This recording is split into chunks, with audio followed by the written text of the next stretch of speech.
বিসমিল্লাহির রহমানির রহিম। খেলাফতে রাশেদা কর্তৃক আয়োজিত আজকের এই আলোচনা সভায় উপস্থিত সম্মানিত সভাপতি, সংগঠনের নেতৃবৃন্দ, সাংবাদিক ভাই বোনেরা এবং অন্যান্য উপস্থিতি সকলকে সালাম এবং শুভেচ্ছা। আসসালামু আলাইকুম রহমতুল্লাহ। অনেক নেতৃবৃন্দ কথা বলেছেন, মূল বিষয়গুলো মোটামুটি চলে এসেছে আলোচনায়। আজকের খেলাফতে রাশেদা তাদের আলোচনার বিষয়বস্তু ছিল যে 24-এর গণ অভ্যুত্থান সহ ফ্যাসিবাদের আমলে সংগঠিত সকল গণহত্যার বিচার এবং দেশি বিদেশি ষড়যন্ত্র রুখে দেওয়ার দাবিতে। প্রথম আলোচনার অংশে 24-এর গণ অভ্যুত্থান সহ এই গত 1.5 দশকের ফ্যাসিবাদের আমলের যে হত্যা এবং মানুষের উপরে বিশেষ করে ভিন্ন মত এবং বিরোধিতার কারণে যে নির্যাতন নিপীড়ন হয়েছে তার বিচার আমরা সবাই দাবি করছি।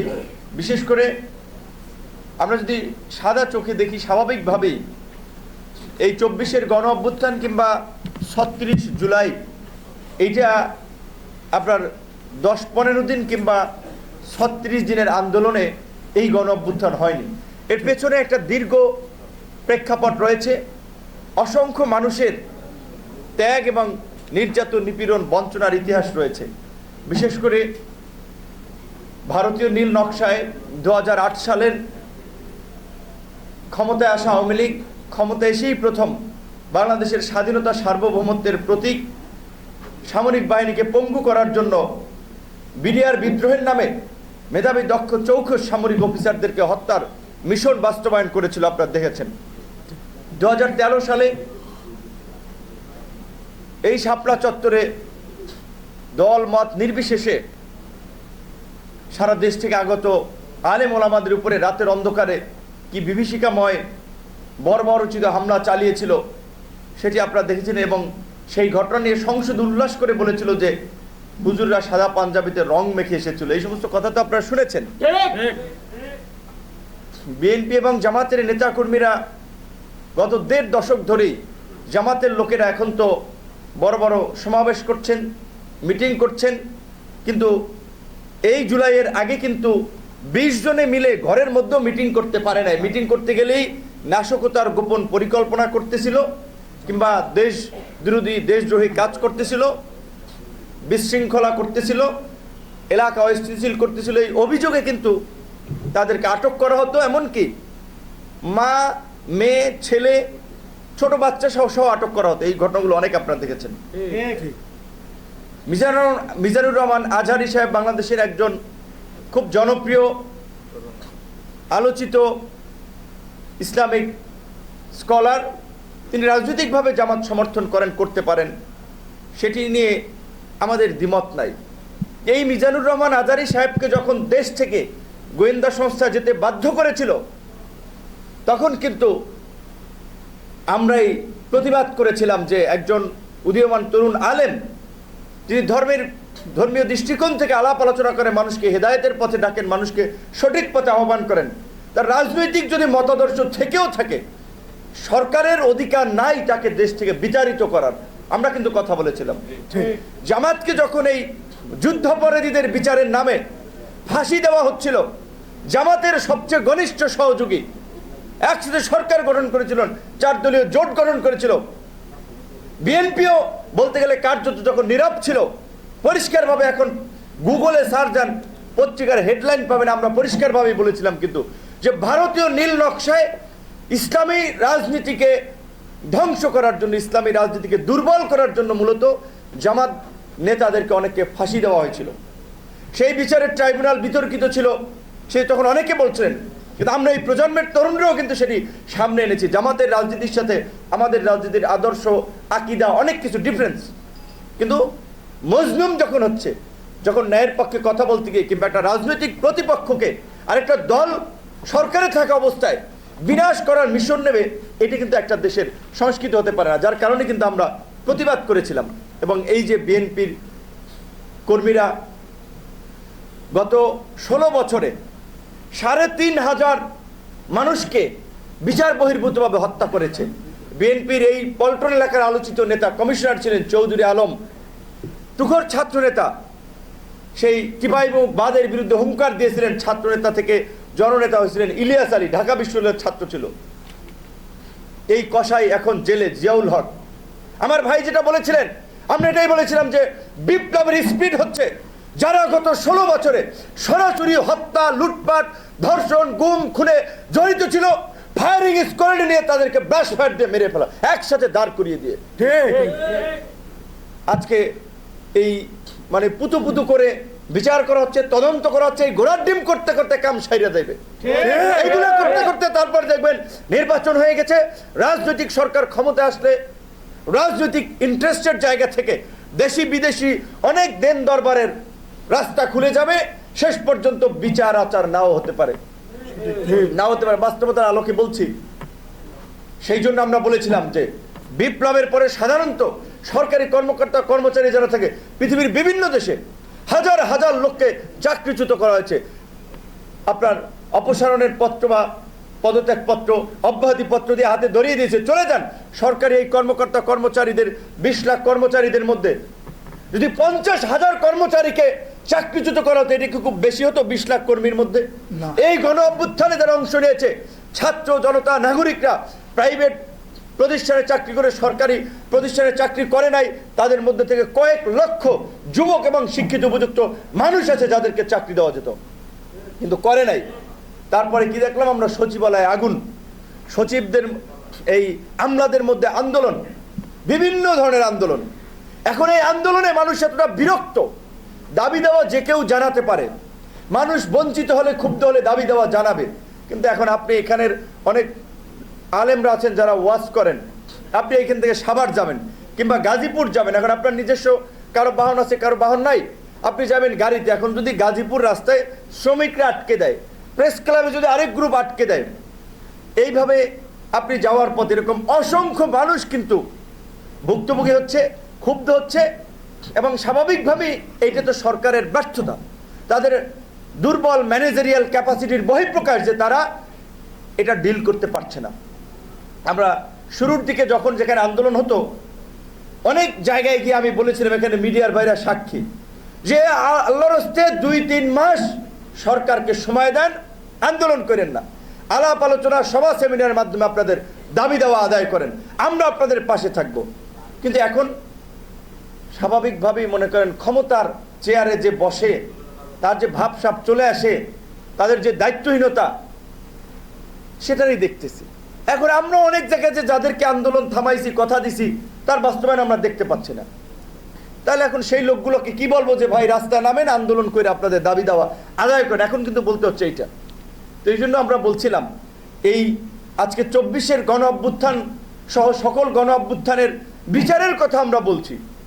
গণ অভ্যুত্থান পরবর্তী সরকার, এই গণ অভ্যুত্থানের মাস্টারমাইন্ড ছিল যারা, শেখ হাসিনা তো হেলিকপ্টারে পালিয়েছে, আসাদুজ্জামান খান কামাল তো কিছুদিন আগেই ভারতীয় পত্রিকায় সাক্ষাৎকারে বলেছে তিনি 5, 6, 7 তারিখ দেশে ছিলেন, ওবায়দুল কাদের দেশে ছিলেন। তারা কিভাবে দেশ থেকে পালিয়ে গেল তার একটা তদন্ত কমিটি হয়েছে। এই সরকার আমাদের সরকার, আমরা সমর্থন করেছি, তাই মানে যা ইচ্ছা তাই করবো, আমরা কি সব মেনে নেব, সব সমর্থন করব? আমরা অনতি বিলম্বে ওবায়দুল কাদের, আসাদুজ্জামান খান কামাল সহ এই গণহত্যার মাস্টারমাইন্ডরা কিভাবে পালিয়েছে তার একটা পরিষ্কার ব্যাখ্যা আমরা সরকারের কাছ থেকে জানতে চাই। গত 16 বছরে দেশ থেকে 28 লক্ষ কোটি টাকা পাচার করে নিয়ে গেছে। এই পাচারের সাথে কারা কারা জড়িত ছিল তার তালিকা হয়েছে, একটা শ্বেতপত্র হয়েছে, কিছু ব্যক্তিকে দায়িত্ব দেওয়া হয়েছে, তারা কিছু পাচারের তথ্য দিয়ে দিয়েছেন। এই পাচারের সাথে কারা কারা জড়িত ছিল তাদেরকেও বিচারের মুখোমুখি করা হোক। তাতে যদি বাংলাদেশের শীর্ষ ব্যবসায়ী, সেটা বসুন্ধরা, এসালম, রূপায়ণ, আমিন মোহাম্মদ, এরকম শীর্ষ দখলদার মাফিয়াদেরকে যদি গ্রেপ্তার করতে হয়, এটাই হবে নতুন বাংলাদেশের প্রতিচ্ছবি, ওদেরকে গ্রেপ্তার করে, যাতে ভবিষ্যতে কেউ দেশের টাকা পাচার করে, জনগণের সাথে প্রতারণা করে, জনগণের সম্পদ দখল করার এই দুঃসাহস কেউ না দেখায়। কিন্তু এখন পর্যন্ত আপনারা দেখেছেন কোন শীর্ষ 2 নম্বর ব্যবসায়ী বসুন্ধরা, আপনার চেয়ারম্যান জনাব আহমেদ আকবর সোবান সাহেব, তিনি বলেছেন যে মরার পরেও শেখ হাসিনার সাথে মানুষে বলে আলেম ওলামা কিংবা তাদের একজন বুজুর্গ ব্যক্তি যে তার সাথে যেন জান্নাতে দেখা হয়, স্বামী বলে স্ত্রীর কথা, স্ত্রী বলে স্বামীর কথা, আত্মীয় স্বজনের কথা। সোবান সাহেব বলেছিল শেখ হাসিনার সাথে মরার পরে দেখা করবে। হ্যাঁ, সেই ব্যবসায়ীরা এখনো কিন্তু দাপটের সাথে ব্যবসা করছে। বাংলাদেশের খাদ্যপণ্য, তেল, আটা, চিনি, গম 5 থেকে 7টা কোম্পানি ইম্পোর্ট করে। এই যে দাম বেড়ে গেল, বাজারে সংকট, দাম বাড়ার পরে আবার স্বাভাবিক। এই যে যারা সিন্ডিকেটের সাথে জড়িত থাকলে 5 থেকে 7টা কোম্পানি খাদ্যের বাজারের সাথে জড়িত, একইভাবে আসেন পোলট্রি, একইভাবে আসেন কীটনাশক, একইভাবে আসেন সার। সমস্ত জায়গায় আওয়ামী লীগের 16 বছরে কিছু নির্দিষ্ট ব্যক্তি একটা সিন্ডিকেট করে এককভাবে ব্যবসা বাণিজ্য নিয়ন্ত্রণ করছে আর দাম বাড়িয়ে দিচ্ছে। সরকারের জায়গা থেকে তারা কিছু করতে পারছে না, অনেক জায়গায় ভুক্তভোগী হচ্ছে জনগণ। তাহলে এইভাবে যদি চলতে থাকে, তাহলে যেই জনগণ রক্ত দিয়ে সংগ্রাম করে পরিবর্তন আনলো, সেই জনগণ তো আবার সরকারের বিরুদ্ধে দাঁড়াবে। দুঃখজনক হচ্ছে, অভ্যুত্থানের পরে হয় বিপ্লবী সরকার। সিরিয়াতে দেখেছেন না, এইখানে বিপ্লব করেছি আমরা, ছাত্র যুবক তরুণরা। উপদেষ্টা পরিষদে আছেন 60, 70, 80 বছরের বয়োবৃদ্ধরা, নড়তে পারেন না, চড়তে পারেন না, তারা 3-4টা মিনিস্ট্রি নিয়ে বসে আছেন। তাহলে বিপ্লবী স্পিডে সরকার চলবে কিভাবে? আমরা খুব হতাশ হয়েছি, খুব বেশি। আপনারা হয়তো জানেন, অনেকে জানেন, নূর ভাই বোধহয় সব জানে, সরকার গঠন করেছে নূর ভাইয়েরা। কোন রাজনৈতিক দল জানে না সরকার কিভাবে হয়েছে। বাস্তব কথা এইটা। বিএনপিকে 1 নাম্বার দল, বড় দল এখন আওয়ামী লীগের পরে, তাদেরকে হয়তো বলা হয়েছে আপনারা কয়েকটা নাম দিয়েন, 4-5টা, হয়তো তাদের নাম থেকে 2 থেকে 3 জন নেওয়া হয়েছে। আর কোন দলের রেফারেন্সে, আমি আপনাকে বলতে পারি চ্যালেঞ্জ করে, কোন দলের রেফারেন্সে কাউকে নেওয়া হয় নাই। কোত্থেকে এই তালিকাটা আসলো, কোন এমবেসি থেকে তালিকা আসলো, কোন গোয়েন্দা সংস্থা থেকে তালিকা আসলো, আমরা জানি না। আমাদেরকে তালিকা করে দেখানো হয়েছে এই ব্যক্তিদেরকে নেওয়া হচ্ছে। আপনি সবকিছু রেডি করে নিয়ে এসেছেন, আমাদের স্বাক্ষর করেন, ঠিক আছে করেন, আপনারা ভালো মনে করে করছেন, দেখি ভালোভাবে যদি চালাইতেন দেশটা, তাহলে তো এই কোশ্চেনটা আজকে আসতো না। এই জন্য আমরা বলছি যে আমরা এই 24-এর গণহত্যা সহ ফাঁসিবাদের জমানার গুম, খুন, হত্যা, লুটপাটের আমরা বিচার চাই। কিন্তু 24-এর গণহত্যার বিচার, এই গণহত্যার মাস্টার মাইন্ড থেকে এই গণহত্যার সাথে যারা জড়িত, তাদেরই এখন পর্যন্ত গ্রেপ্তার করা হয় নাই। একটা ট্রাইব্যুনাল গঠন করা হয়েছে, একটা ট্রাইব্যুনাল দিয়ে এই বিচার কার্য সম্পন্ন করা সম্ভব না। 5টা ট্রাইব্যুনাল করে দিত। বুঝতেছি না আসলে কেন এইভাবে হচ্ছে। সেই জায়গা থেকে অনেক ক্ষোভের কথা আছে, আক্ষেপের কথা আছে। আমরা সরকার পরিষ্কারভাবে বলতে চাই, আমরা মাসখানেক সময় দেখব।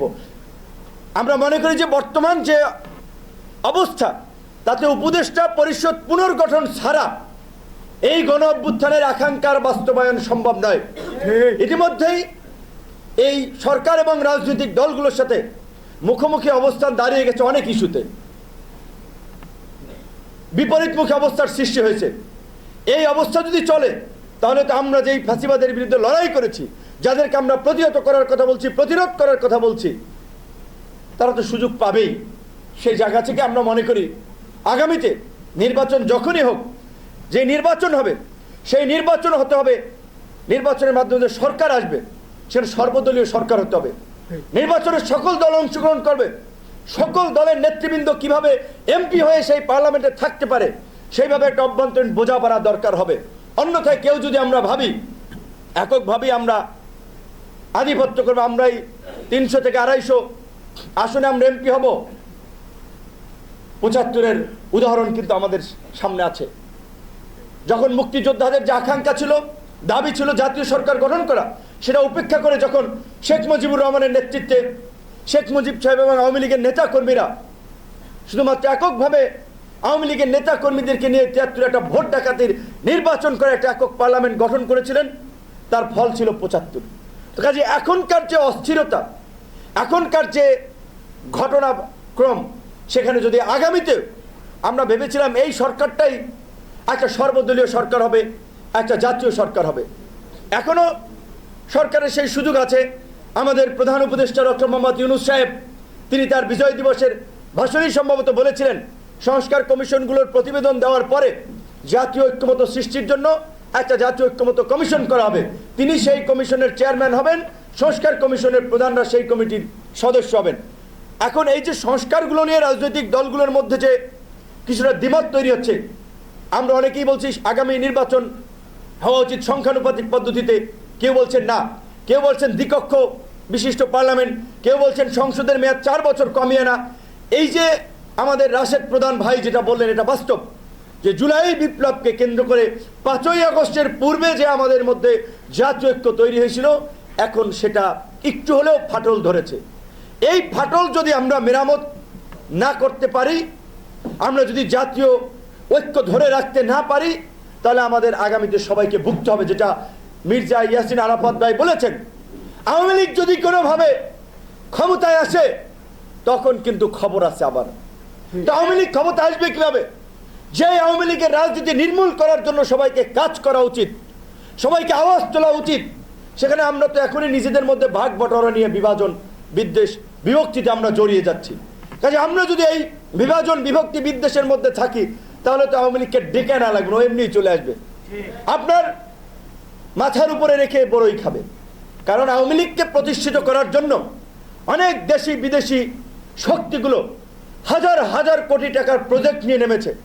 বিদেশিরা ইতিমধ্যে আওয়াজ তুলেছে ভারসাম্যপূর্ণ নির্বাচনের জন্য আওয়ামী লীগকে দরকার। এখানের আওয়ামী লীগ একটা স্টেক আছে, বিভিন্নভাবে বলছে। বিদেশিরা অলরেডি কিন্তু ওকালতি শুরু করে দিয়েছে। এখন এই সরকার যে দুর্বল সরকার, আমরা যতই বলি না কেন আমরা সবাই সমর্থন দিচ্ছি, কিন্তু সরকার তো তার কাজকর্মে সেই সফলতার পরিচয় দিতে পারছে না। কাজে এখন এই সরকার বিদেশিদের সেই চাপ উপেক্ষা করে কতটুকু আগামীতে আওয়ামী লীগকে বাদ দিয়ে নির্বাচন করতে পারে সেটা আমরা জানি না। এবং রাজনৈতিক দলগুলোর মধ্যেও নাম বললে ভাসুরের নাম মুখে আনতে মানা। এখন নাম বললে অনেকেই ক্ষুব্ধ হবেন, অনেকের সাথে সম্পর্ক নষ্ট হবে। প্রধান প্রধান রাজনৈতিক দল বলতে আমরা যাদেরকে বুঝি, আমি যদি বিএনপির কথা বলি, জামাতের কথা বলি, তারা কি পরিষ্কারভাবে বলছে আমরা আওয়ামী লীগের রাজনীতির কবর দেখতে চাই, আওয়ামী লীগের রাজনীতি দেশে নিষিদ্ধ চাই, আওয়ামী লীগকে রাজনীতি করতে দেওয়া হবে না? এই কথাটি কি বিএনপি এবং জামাতের পক্ষ থেকে জোরে সোরে বলা হচ্ছে? বলা হচ্ছে না। এখন বিএনপি জামাত তো আমাদের শত্রু না, বিপরীত পার্টি না, আমাদের আন্দোলনের সহযোগী। আমরা যুগপৎ আন্দোলন যে 42টি দলও করেছিলাম, বিএনপি নেতৃত্ব ছিল, জামাত একটা বৃহৎ দল, গণ অভ্যুত্থানেও তাদের অনেক স্যাক্রিফাইস আছে, কিন্তু আওয়ামী লীগের প্রশ্নে তাদের অবস্থান পরিষ্কার না। তাই আমি অনুরোধ জানাবো, আপনারা যদি গণ অভ্যুত্থানের চেতনাকে ধারণ করেন, গণ অভ্যুত্থানের স্পিডের আলোকে যদি আগামীর বাংলাদেশ বিনির্মাণ করতে চান, আপনাদেরকে পরিষ্কারভাবে ঘোষণা করতে হবে আওয়ামী লীগের প্রশ্নে আপনারা কোনো আপোষ করবেন না। কারণ এই আওয়ামী লীগের দ্বারা সবচেয়ে বেশি ভুক্তভোগী হচ্ছে বিএনপি এবং জামাতি। কিন্তু আজকে ভোটের রাজনীতির কারণে অনেকেই নানান ধরনের কথাবার্তা বলছেন। এই পরিস্থিতি যদি হয়, সামনে কিন্তু আমাদের সবাইকে ভুগতে হবে। আজকে এই যে আলেম ওলামারা এখন ওয়াজ করছেন, কয়েকদিন দেখেছেন না, গত বছর অনেক জায়গায় ওয়াজ করতে গেলে পুলিশের বাধা, ছাত্রলীগের নেতা এসে মাইক কেড়ে নিচ্ছে, হুজুরকে ধমকাচ্ছে, এই সমস্ত কথা বলা যাবে না। এই পরিস্থিতি এখন আছে। আজকে যে সমস্ত আলেম ওলামারা সারা বাংলাদেশে ওয়াজ করে বেড়াচ্ছেন, পুলিশ সেখানে প্রোটোকল দিচ্ছে, অনেক জায়গায় সহযোগিতা করছে, এইটা যেমন আলেমদের অধিকার। আবার এই বাংলাদেশে অনেকে বলে যে 12 মাসে 13 পার্বণ, এটা তো মূলত হিন্দুদের উৎসবকে কেন্দ্র করে। হিন্দু ধর্মাবলম্বী মানুষ বাস করে, বৌদ্ধ আছে, খ্রিস্টান আছে, আরও বিভিন্ন সম্প্রদায়ের লোকেরা আছে। তারাও যেন নির্বিঘ্নে নিরাপদে তাদের সামাজিক রাজনৈতিক ধর্মীয় অনুষ্ঠান পালন করতে পারে, আমাদের সেই বিষয়ে সহনশীল হতে হবে। দুটো ঘটনা আপনাদের সামনে বলছি। চলচ্চিত্রের আপনার নায়িকা সেলিব্রিটি মেহজাবিন সে বোধহয় চট্টগ্রামের শোরুম উদ্বোধন করতে গেছে, এখন সেইখানে কারা তৌহিদি জনতার ব্যানারে নাকি তাকে করতে দেয় নাই। পরিমণি টাঙ্গাইল কোন শোরুম উদ্বোধন করতে গেছে, সেইখানেও নাকি বাধা দিয়েছে। দুটো ঘটনা আমাদের আলেম ভাইরা শুনবেন, ছোট্ট ঘটনা, কিন্তু এর প্রভাব বেশি। বিদেশিদের সামনে এগুলো খুব নেগেটিভভাবে তুলে ধরা হচ্ছে, যেখানে মৌলবাদী রাজনীতির উত্থান হচ্ছে, ইসলামী এক্সট্রিমিস্টরা ক্ষমতায় আছে, রাজনীতির মাঠ দখলে আছে, তাই এখন সাংস্কৃতিক কর্মীরা, নায়ক নায়িকারা প্রোগ্রাম করতে পারতেছে না, তাদেরকে বাধা দেওয়া হচ্ছে। ছোট দুটো ঘটনা, কিন্তু এর ব্যাপ্তি এবং আমাদের জন্য নেগেটিভ প্রচার। দেখা যায় ট্রাম্প পর্যন্ত শেষ পর্যন্ত টুইট করে দিতে পারে যে বাংলাদেশের নায়িকারা ওপেনে চলাফেরা করতে পারছে না। তো কাজেই আপনারা এই তৌহিদি জনতার কোন ব্যানার কে কখন দাঁড়ায় গোয়েন্দা সংস্থার এজেন্টরা যে তৌহিদি ব্যানার নিয়ে দাঁড়াইলো, টুপি মাথায় দিয়ে পাঞ্জাবি পরে দাঁড়িয়ে দিল হুজুরদেরকে। কারণ এই ধরনের পরিস্থিতিতে নানান ধরনের ষড়যন্ত্র চলবে স্বাভাবিকভাবে। সেজন্য এখনকার এই ঘটনাগুলোর আলোকে যেটা আমাদের কাছে মনে হচ্ছে, রাজনৈতিক সরকার ছাড়া দেশে স্থিতিশীলতা আনা খুব ডিফিকাল্ট। রাজনৈতিক সরকার যখন নির্বাচিত হবে 5 বছরের জন্য, সেটা এই খেলাফতে রাশেদা হোক, গণ অধিকার পরিষদের সরকার হোক, বিএনপির হোক, জামাতের হোক, কিংবা বিভিন্ন জোটের সরকার হোক, তখন প্রশাসনও মনে করবে যে 5 বছরের জন্য এই সরকার সেটেল, তারা সেইভাবে কাজ করবে। কিন্তু এখন কার্যত প্রশাসনও চিন্তা করছে যে জামাতের লোক কোথাও দখল করলে, ক্রাইম করলে তার বিরুদ্ধে ব্যবস্থা নেব, জামাতের লোকেরা তাকে ফ্যাসিবাদের দোষর বানাবে। গণ অধিকার লোকের বিরুদ্ধে ব্যবস্থা নেব, তারা আমার বিরুদ্ধে নামবে। বিএনপির লোকের বিরুদ্ধে ব্যবস্থা নিয়ে এলাকায় থাকতে পারবো না। মানে এই যে আমরা আইন শৃঙ্খলা পরিস্থিতির অবনতির কথা বলছি, সামাজিক অপরাধের কথা বলছি, বিভিন্ন ধরনের ছিনতাই, নানা ধরনের অপকর্ম, মারামারি, হানাহানির কথা বলছি। মাঝখানে সাতক্ষীরা দেখলাম মহিলা ইউনো মিছিলের মধ্যে দৌড়ে দিছে মিছিল থামাইতে, তো দৌড়ে তো আর থামাইতে পারবে না। কারণ এই সময়ে স্বাভাবিকভাবেই বিভিন্ন শ্রেণী পেশার মানুষের মধ্যে অতি বিপ্লবী, অতি উৎসাহী নানান ধরনের গ্রুপ তৈরি হয়। কাজে এখন যত দ্রুত একটা নির্বাচিত সরকারের হাতে রাষ্ট্র পরিচালনার দায়িত্ব তুলে দেওয়া যায় ততই মঙ্গল। এবং সেই ক্ষেত্রে এই খেলাফতে রাশেদার ভাই সহ তরুণ প্রজন্মের আলেম ওলামাদেরকে আমরা অনুরোধ করব, এই অভ্যুত্থান পরবর্তী আগামীর নতুন বাংলাদেশ বিনির্মাণে তারাও যেন শরিক হয়। মসজিদের মিম্বর থেকে যেন রাষ্ট্র পরিচালনার, সমাজ বিনির্মাণের জন্য যেন আওয়াজ ওঠে। সেজন্য আলেম ওলামাদেরকে মূল ধারার রাজনীতিতে আসতে হবে। রাজনীতির মাধ্যমেই তো রাষ্ট্র পরিচালনা হয়। সুতরাং রাষ্ট্র পরিচালনায় রাজনীতিতে যদি ভালো মানুষের জায়গা না থাকে, ভালো মানুষের অবস্থান না থাকে, তাহলে দেশ এবং সমাজ পরিবর্তন করা যাবে না। তাই আমরা বলবো আলেম ওলামাদেরকেও, প্রগতিশীল চিন্তার আমাদের তরুণ আলেম ওলামাদেরকেও রাজনীতিতে আসতে হবে। এবং ইনশাল্লাহ আমাদের দল থেকে আমরা আগামীতে একটা ইনক্লুসিভভাবে নির্বাচন করার পক্ষে, সবাইকে নিয়ে সংসদ গঠনের পক্ষে আমাদের জায়গা থেকে সেই প্রচেষ্টা থাকবে। সবাই ভালো থাকবেন। আসসালামু আলাইকুম। দৈনিক আজকের বাংলা .net